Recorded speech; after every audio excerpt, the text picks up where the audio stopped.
Classifying the iPhone SE has been one of the most divisive conversations I've seen yet on Pocketnow.com.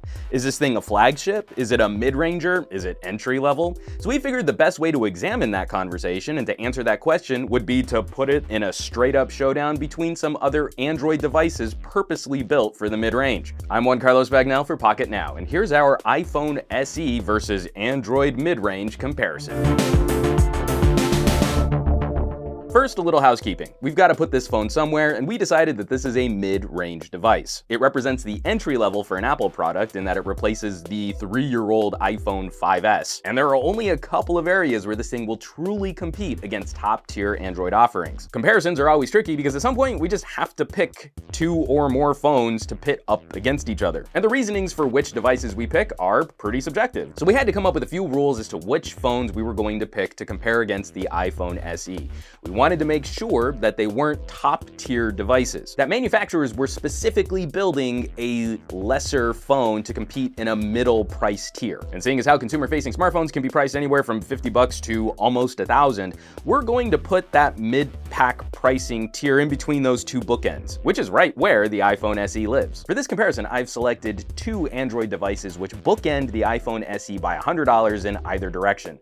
The Huawei GX8 at $299, the iPhone SE at $399, and the HTC One A9 at $499. All of these manufacturers make devices in tiers above the phones represented on this table, but all of these devices also represent premium build for mid-range or mid-pack pricing. All 3 phones have similar camera hardware in that they feature 12 to 13 megapixel 1/3 inch image sensors with native 4:3 aspect ratios, and all 3 phones have respectable fingerprint sensors on board. But instantly we run into an ergonomic discussion, a 4-inch screen versus a 5-inch screen versus a 5.5-inch screen. The iPhone SE design is built on brevity, a one-thumb on-the-run kind of usage. HTC is doing a great job of balancing screen size and form factor, but it does start to veer into two-handed territory when you really want to dig into emails or texts or turn-by-turn navigation. And that issue is just magnified when we step up to a larger phone like the GX8. We'll have to have a whole separate video detailing the differences between a flagship and a phablet, but the GX8 does start to blur the line between a regular-sized phone and a bigger productivity-focused device. Area of subjectivity number 1, do you need the phone that's going to be a little bit more efficient at that brief interaction? Getting out of my car, grabbing my camera bag, and punching out a quick one-thumb text message reply, there are few phones that do that easier than the iPhone SE. But the flip side of that is 4-inch screens, not that great for more in-depth interactions. I've personally gotten to a point where I actually do enjoy writing out shorter articles directly from my phone using a little Bluetooth keyboard, and that usage is just not as nice on a 4-inch screen. I mean, my eyesight's pretty good, but it's a bit small. Both the HTC and the Huawei are utilizing Qualcomm 600 series processors, decidedly mid-range territory. The iPhone SE is using the A9 chipset found in the iPhone 6S. From a horsepower perspective, the iPhone SE is a clear winner. Now, all 3 phones do a reasonably good job of navigating their respective UIs, switching between apps, but you will run into a little less lag and a little less jank on the iPhone, and that's handily represented when we start talking about things like gaming. Not only is this a flagship grade chipset, but we also have a lower resolution screen, so there's just fewer pixels for that chipset to push. So if you're playing Puzzle Swap or Candy Crush style games, yeah, all 3 of these phones are going to do you just fine. But if you start stepping up into more graphics intensive territory, games like Asphalt 8 or Marvel Future Fight, the iPhone is going to provide you a far more fluid playback frame rate than what the HTC or the Huawei can deliver. But again, areas of subjectivity, gaming on a 4-inch screen can sometimes be kind of tough, especially if that game gets really involved. The aforementioned Future Fight, there are menus and control options that my fat little fingers just can't interact with consistently. And if you're into tower defense games, there is not a lot of real estate to control what's happening in that gameplay. So while there's a noticeable power advantage, how you utilize that power is also affected by the other trappings of the device. A perfect example is watching video. Are you just scanning through your Facebook feed and you see a little video clip? Yeah, the iPhone's gonna be fine. But if you're sitting down, say you're on an airplane and you wanna watch a longer form piece of content, again, 4-inch screen, kinda small. 5-inch screen, a little bit better.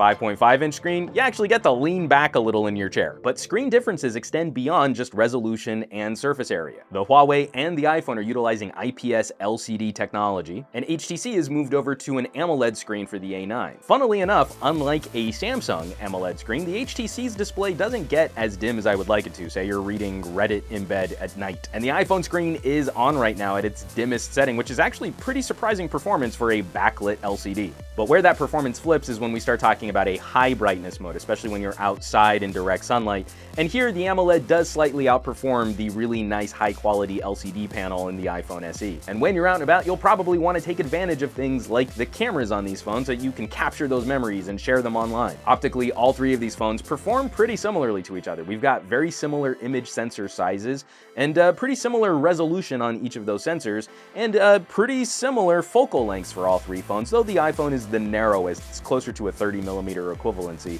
And all three of these phones even have dual LED color tone flashes built into them, comparing things like pixel level detail in good light or depth of field blur. Yeah, all three of these phones are pretty close. Where we see standout performance is, unsurprisingly, on the device that's most powerful.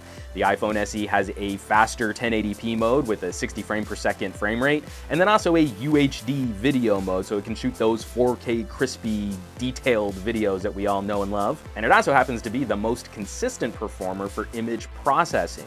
You know, juicing up the color on those HDR photos or stitching together your panoramas. However, in this showdown, the iPhone does actually have a small issue versus the Huawei, in that the Huawei GX8 has optical image stabilization on board, which does give you a little bit more of an advantage for low light photography. The Huawei can hold its shutter open a little bit longer to soak up just a little bit more light, and it makes it easier to get those low light exposures right on the first try. And for selfies, the iPhone SE just isn't much competition for either two Android phones with that 1.2 megapixel FaceTime camera. HTC is serving up the ultra pixels and a native 16:9 aspect ratio, while the GX8 moves up to an even higher resolution 5 megapixel image sensor and the widest field of view of all three phones. This is definitely one area where Apple certainly did compromise the hardware on the iPhone SE. And we mentioned lifestyle features like the Fingerprint Scanner, and I really have to say Huawei has probably the best implementation and the fastest hardware for scanning a fingerprint and unlocking your device. The SE's small form factor makes it really easy to reach down there and hit that home button, but it still does subtly, just ever so slightly, change your grip on the phone. Climbing up to 5-inch screen devices like the A9, I'm just not a huge fan of putting the fingerprint sensor down in the chin bezel of the phone under the screen. It's a little bit more of a contortion trick to get that thumb down under the screen so that you can unlock the device. Lastly, we should talk about audio performance, and that's an area where both HTC and Apple excel. Sure, we don't have front-facing stereo speakers on the A9, and we won't have them on the HTC 10, but boom sound still does influence the quality of the amp built into the headphone jack for these phones. And compared to the iPhone, they're both really good. Minimal distortion, minimal crosstalk between your stereo channels. If you listen to a lot of music on your phone, you're investing in higher quality audio files, or you have a really nice pair of headphones, it's maybe worth it to step up to a device that can properly drive that software and that hardware. The GX8 will put that in good territory, but not great territory. And I suppose we should probably wrap this up because this video is long enough already. There are no clear winners here, folks. Like I said at the top of this video, all of this stuff becomes highly subjective, just down to what phones we selected to do this comparison. That's why it's vitally important that for every situation where you're making a purchasing decision, that you're sitting down and you're really weighing the pros and cons on how you're going to spend your money. Maybe you want screaming performance in a smaller form factor device, or maybe you just need a little more screen real estate for more in-depth interactions, or maybe top tier audio is your game and you're really into Google services, or someone might just like the design better, which is a tough call for the HTC One A9 because it's basically just an iPhone 6. And outside of these three phones, this situation is even further complicated when we start looking at last year's flagships. And of course, we want to hear from you. Classifying the iPhone SE has been one of the more controversial topics we've faced here recently at Pocketnow, and comparisons are always hotly debated videos for us. So let's try and keep those comments civil, but I do want to see some rough and tumble debates. As always, thanks so much for watching. Be sure to subscribe to this channel for more reviews and comparisons like these, and hit that thumbs up button for a little extra positive reinforcement. For Pocketnow, I'm Juan Carlos Bagnell. You can catch me on Twitter and Instagram as Some Gadget Guy, and I will catch you all on the next video.